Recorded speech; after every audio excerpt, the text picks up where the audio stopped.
Chapter 1, in which we are introduced to Winnie the Pooh and some bees. And the stories begin. Here is Edward Bear coming downstairs now. Bump, bump, bump. On the back of his head, behind Christopher Robin. Okay. Stop laughing. I'm reading a book. Alright. It is, as far as he knows, the only way of coming downstairs now. But sometimes he feels that there is really no other way. If only he could stop bumping for a moment and think of it, then he feels that perhaps there isn't. Anyhow, here he is at the bottom and ready to be introduced to you. Winnie the Pooh. That's his name. Is that in the book? No. Oh. I'm ad-libbing. That's what actors do. When I first heard his name, I said, just as you are going to say, but I thought he was a boy, so did I, said Christopher Robin. Then you can't call him Winnie. I don't. But you said he's Winnie the Pooh. Winnie the Pooh. Don't you know what the means? Ah, yes, now I do. I said quickly. And I hope you do too. Because it is all the explanation you're going to get. That's all. Alright. Sometimes Winnie the Pooh likes a game of some sort when he comes downstairs. And sometimes he likes to sit quietly in front of the fire and listen to a story. This evening, what about? What story? Said Christopher Robin. What about a story? I said. Could you very sweetly tell Winnie the Pooh one? I suppose I could, I said. What sort of stories does he like? About himself, because he's that sort of bear. Oh, I see. So could you very sweetly? I'll try. So I tried. Once upon a time, a very long time ago, now, about last Friday, Winnie the Pooh lived in a forest, all by himself, under the name of Sanders. Sanders.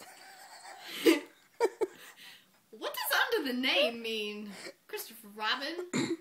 It means he had the name over it, over the door, in gold letters, and lived under it.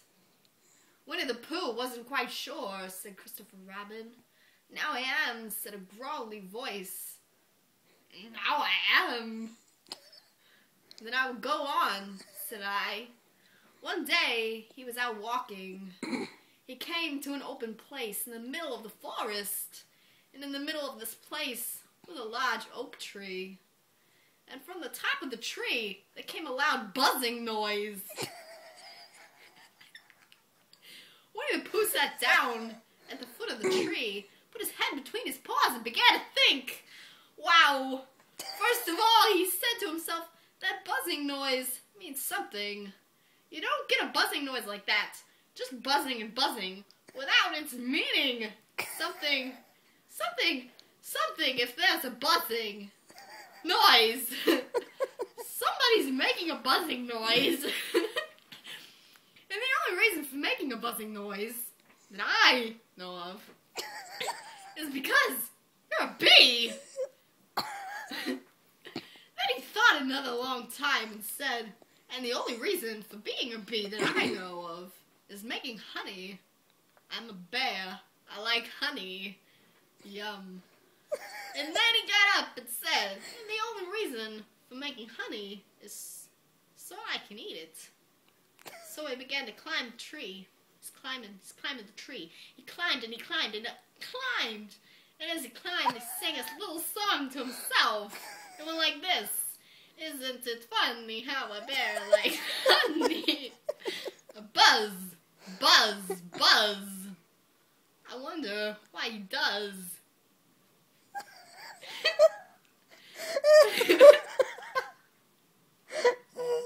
Buzz, buzz, buzz. I wonder why he does. Then he climbed a little further, and a little further, and then just a little further. By that time, he had thought of another song. very funny thought that if bears were bees, they built their nests at the bottom of trees. And that being so, if the bees were bears, we shouldn't have to climb up all these stairs. He was getting rather tired by this time, so that is why he came singing another song. It's a complaining song. He's complaining and singing a song. He was nearly there now, and if he just stood on that branch...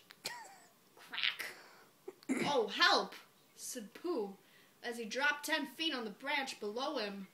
If only I hadn't, he said, as he bounced 20 feet onto the next branch. You see, what I meant to do, he explained, as he turned head over heels and crashed onto another branch 30 feet below. What I meant to do, of course, it was rather, he admitted, as he slithered very quickly